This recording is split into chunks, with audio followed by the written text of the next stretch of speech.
कि देश में तो भैया डेमोक्रेसी खतरे में है। एक आतंकवादी को फांसी लगने वाली होती है तो वो सर्वोच्च न्यायालय को 12 बजे उठाते हैं। अभी कर्नाटका चुनाव हुआ, ऐसी कौन, माफी चाहती हूँ मेरी भाषा में, ऐसी कौन किसकी भैंस खोल रहा था भैया कि सुबह 2:30 बजे तुमने सुप्रीम कोर्ट को बिठा दिया? मैं उस मैटर में थी। आतंकवादी मर जाएगा तो इंडिया की क्लास चली जाएगी। आतंकवादी 100-200 लोग मार दिए होंगे, बट वो मर गया तो विदेश में हम कैसे दिखाएंगे कि हमें अंग्रेजी आती है? ह्यूमन राइट्स, बिग बिंदी।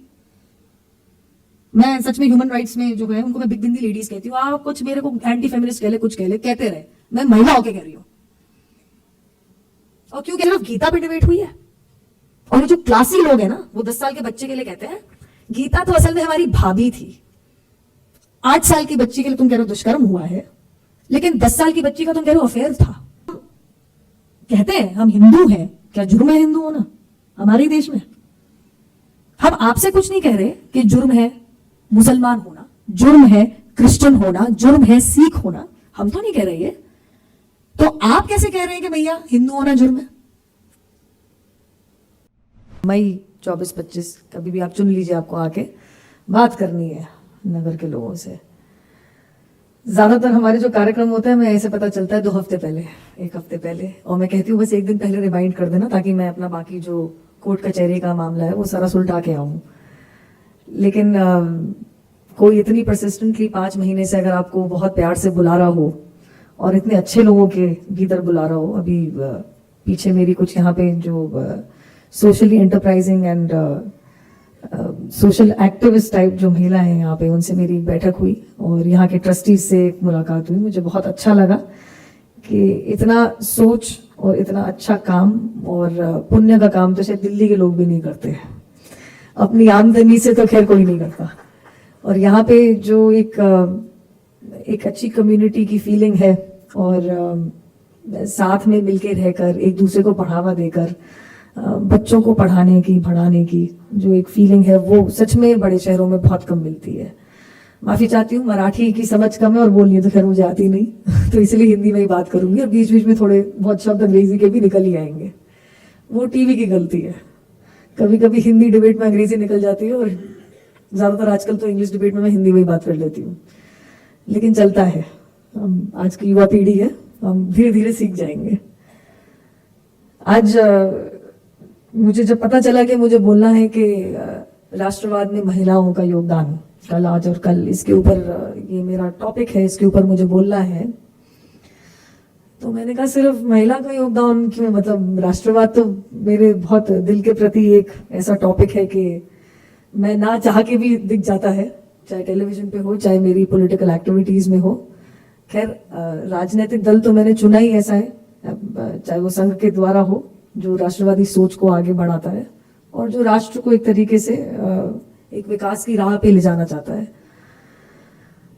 तो मैंने पूछा कि ठीक है, महिलाओं का बहुत योगदान है और मैं उस सोच से हूं कि हिस्टोरिकली इन हिंदू एंशिएंट हिस्ट्री ये कभी नहीं था कि महिलाएं पीछे हैं और पुरुष आगे हैं या ऐसा कुछ।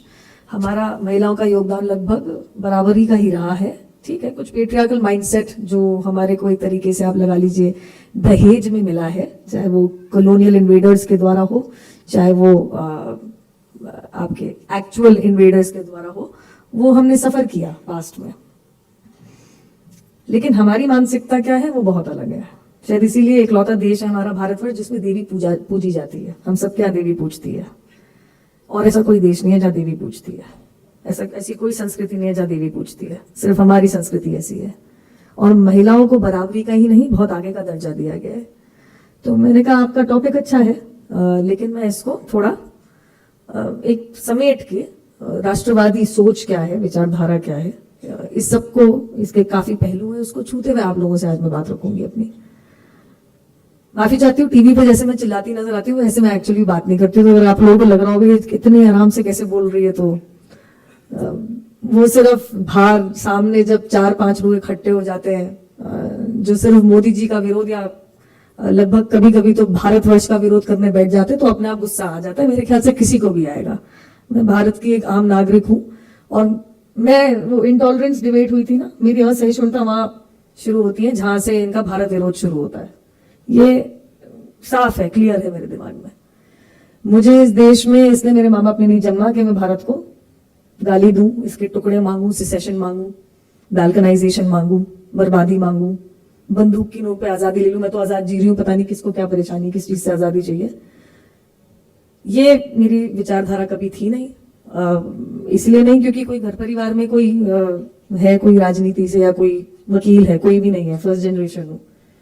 लेकिन इसलिए क्योंकि इज्जत उर्दू का शब्द है, लेकिन रिस्पेक्ट अंग्रेजी, ये मुझे बहुत सिखाई है मेरे माँ बाप ने।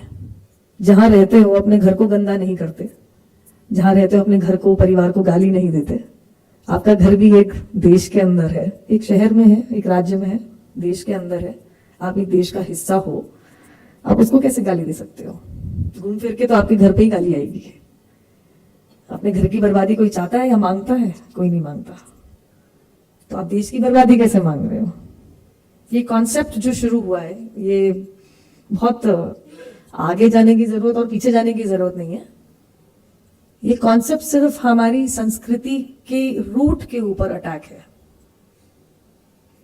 हमारे देश के अंदर, हमारे कल्चर में एक फैमिली, एक सोसाइटल नॉर्म है जो बहुत रिस्पेक्टफुल माना जाता है, क्योंकि हम इज्जत से मिलजुल के आपस में प्यार से, प्रेम से रहना जानते हैं, जो विदेशों में है लेकिन इतनी इज्जत नहीं पाता जितना हमारे देश में जरूरी है।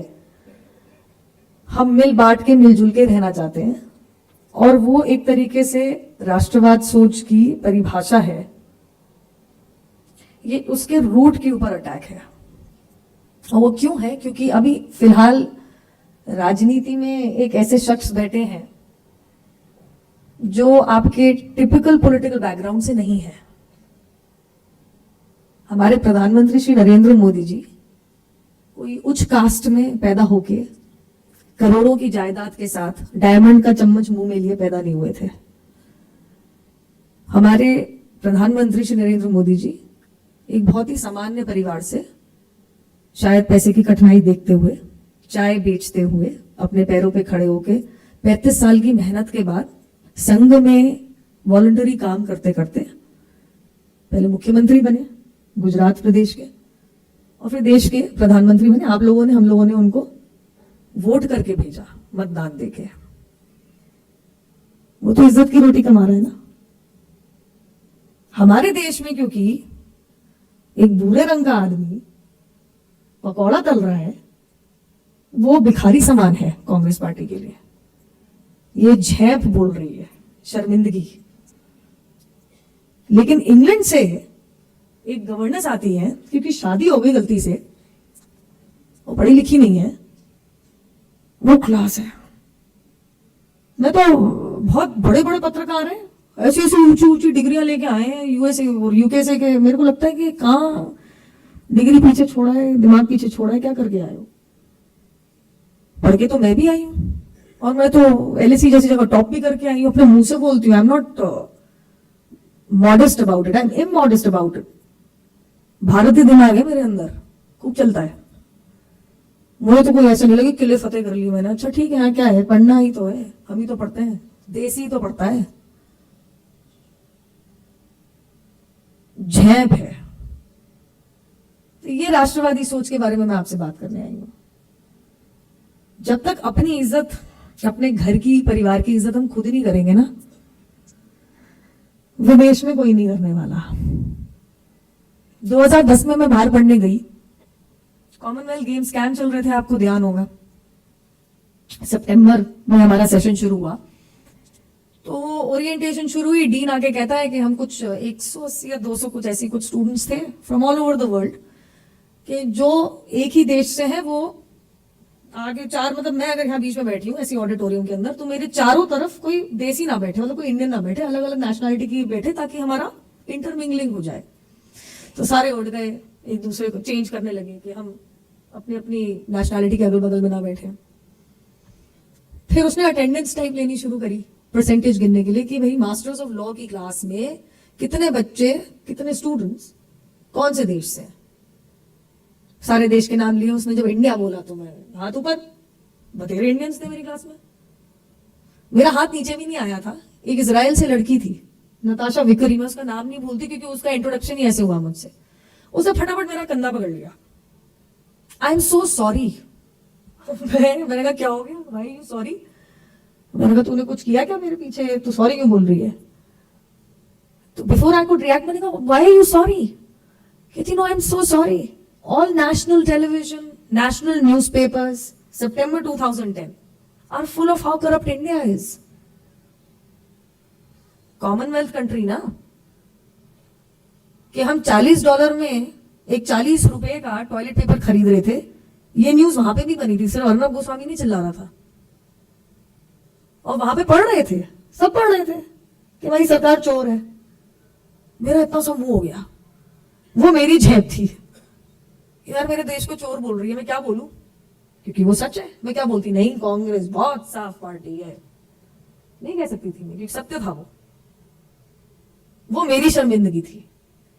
और कुछ आजकल जो चाहते हैं कि कांग्रेस की सरकार आए, फिर उनको अवार्ड मिले, उनको घर मिल जाए लटियंस दिल्ली में, उनको तमाम तरीके के बेनिफिट मिल जाए, सरकार की किसी संस्था में कोई नई संस्था कमेटी बना के उनको उसके बेनिफिट मिल जाए। मतलब 2 घंटे की मीटिंग करेंगे किसी कमरे में जाके, सरकारी कमरे में लटियंस दिल्ली के अंदर पावर कॉरिडोर में, वहां चाय पेस्ट्री और पैटी खाएंगे, समोसा खाएंगे, जलेबी चाप लेंगे और उसके बाद कहेंगे हाँ ये हमने पॉलिसी बना दी, और सरकार से उसकी लाखों की एक वेतन लेके चले जाएंगे, सैलरी। और वो आपस में बैठ के डिसाइड करते हैं वी आर क्लासी, क्योंकि हम अंग्रेजी में बतियाते हैं, हम क्लास है क्योंकि हम सोनिया गांधी को क्लासी बताते हैं। ये जो मुफ्तखोर है, मुफ्तखोर कहती हूं मैं इनको, ये जो मुफ्तखोर है, इनकी जब से दुकान बंद हुई है तब से अवार्ड वापसी शुरू हुआ है। देखा आपने? असहिष्णुता शुरू हो गई, देखा आपने? जो सालों साल नेता हारने के बाद भी आपके मेरे करके दिए हुए पैसे के ऊपर घर पे डेरा जमाए बैठे हैं, वो उनका घर नहीं है, किसी ने उनके नाम नहीं किया, जमाए बैठे हैं जी। क्योंकि हम एक जमाने में चाय नाश्ता करते थे और सोनिया गांधी की वाहवाही करते थे।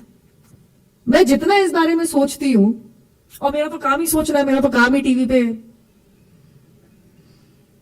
और जितना मैं सोचती हूं उतना मेरा खून खौलता है, क्योंकि इन लोगों को मेहनत पता नहीं, इनको एक्चुअल क्लास क्या होती है, जो आज महिलाओं से मिली हूं मैं और यहाँ के ट्रस्टीज से मिली, जो अपने पैसों से लोगों का भला कर रहे हैं, ये क्लास तो उनमें है नहीं।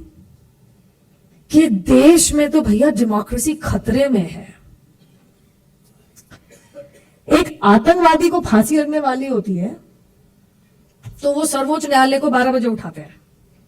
अभी कर्नाटका चुनाव हुआ, ऐसी कौन, माफी चाहती हूँ मेरी भाषा में, ऐसी कौन किसकी भैंस खोल रहा था भैया कि सुबह 2:30 बजे तुमने सुप्रीम कोर्ट को बिठा दिया?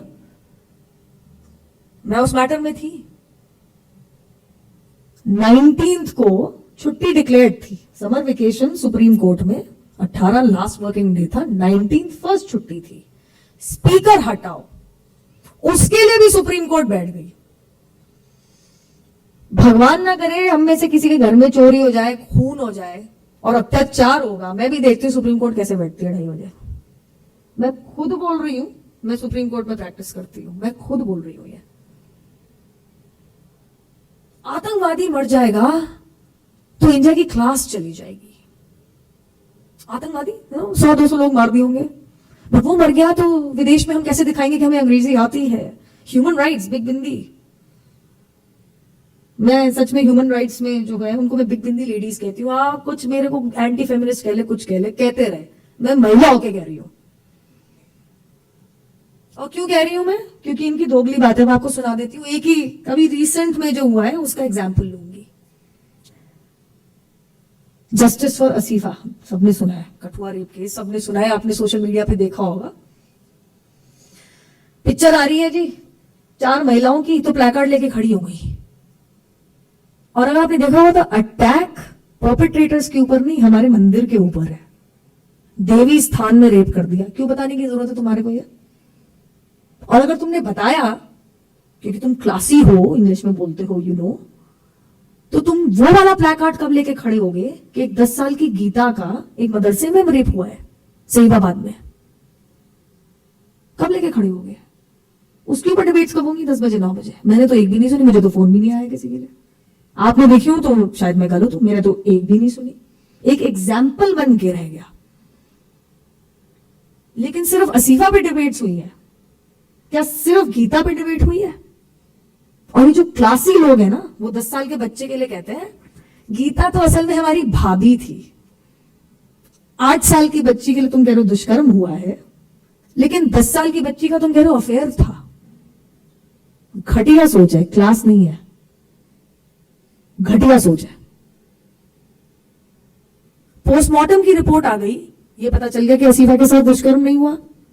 सीसीटीवी आ गया, ये पता चल गया कि वो बेचारे बच्चे को जो कह रहे थे कि पता नहीं उसका नाम मैं भूल रही हूँ, युवराज है गौरव है, मैं भूल गई, कि वो वहां था कठुआ में, लेकिन वो तो 1 घंटे पहले मुजफ्फरनगर उत्तर प्रदेश में था। 1 घंटे ऐसा कौन सा हवाई जहाज भी नहीं पहुंचा सकता तुम्हारे को मुजफ्फरनगर से कठुआ? ये क्या है? ये घटिया सोच है। क्यों? क्योंकि आप मोदी जी के ऊपर जितना बोलोगे वो उतने बड़े होते जाएंगे, क्योंकि हम लोगों में अक्कल है, क्लास का पता नहीं, अक्कल बतेरी है। हम लोगों में ये अक्कल है कि हम पता कर लेंगे 1 ही सेकंड के अंदर आप मोदी जी को गाली दे रहे हो कि आपकी चिढ़ है, क्लास नहीं चिढ़ है, कि एक ओबीसी, नॉन ब्राह्मण, non upper caste, non wealthy, जो हीरे जवाहरात का चम्मच लेके पैदा नहीं हुआ, चाय बेचते बेचते प्रधानमंत्री भी बन गया, वो कैसे बन गया भला? ये चिढ़ है। क्योंकि आप मोदी जी को गाली दोगे तो हम आपकी चिढ़ समझ जाएंगे। तो जब आप मोदी जी को गाली नहीं दे सकते, तो जिस अंडरस्टैंडिंग से और जिस विचारधारा से मोदी जी बढ़ के आए हैं, आप उस पर अटैक करोगे। Please remember I told you about attacking the root. कैसे करोगे? सबसे पहले आपने हमारे मंदिर को गाली देनी शुरू करी, फिर आपने कहा कि इस धर्म के लोगों ने दुष्कर्म किया है। आपने ये तो नहीं किया कभी भी कि गीता का जो जिसके साथ जो दुष्कर्म हुआ है वो किसी मौलवी ने किया है, उसको 2 जुवेनाइल ल्योर करके लेके गए थे मदरसे के अंदर, तो ये उस धर्म की गलती है। आपने ये तो नहीं कहा, क्योंकि हम कहते हैं हम हिंदू हैं। क्या जुर्म है हिंदू होना हमारे देश में? हम आपसे कुछ नहीं कह रहे कि जुर्म है मुसलमान होना, जुर्म है क्रिश्चियन होना, जुर्म है सिख होना, हम तो नहीं कह रहे ये। तो आप कैसे कह रहे हैं कि भैया हिंदू होना जुर्म है? ये वही लोग हैं दोगले जो 28 मंदिर जाते हैं 2 हफ्ते के अंदर गुजरात के अंदर, और फिर सर्वोच्च न्यायालय में कहते हैं कि राम सेतु तो था ही नहीं, राम भगवान तो थे ही नहीं, सब मिथ है, रियलिटी नहीं है, मिथ है। जब हिंदू मुसलमानों का विभाजन काफी नहीं था,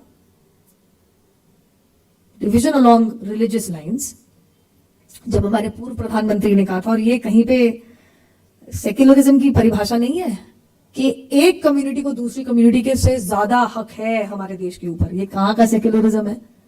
ऐसी पढ़ाई तो मैंने नहीं पढ़ी, ऐसी कानून तो मैंने आज तक नहीं पढ़ा। The first right of the countries resources lies with the Muslims, कहा था हमारे पूर्व प्रधानमंत्री डॉक्टर मनमोहन सिंह ने। ये कम्युनलिज्म है।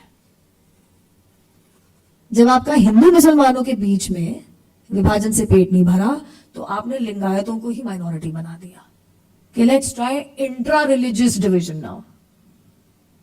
क्लास है, बड़े पढ़े लिखे हैं, कहां से सीख के आते हैं ये सब मुझे पता नहीं। और मैं जितनी आप लोगों से बात कर रही हूं, मेरे दिमाग में उतनी चीजें चल रही हैं कि ये क्या चल रहा है। ओबीसी होना पाप है, चाय बेचने वाला होना पाप है, अंग्रेजी में ना बोलना पाप है, हिंदू होना पाप है ना? मोदी जी मंदिर चले जाए तो कम्युनलिज्म है, राहुल गांधी अपने जेन्यू पहन ले भैया कोर्ट के ऊपर, बंद गले के ऊपर, तो वाह क्लास है।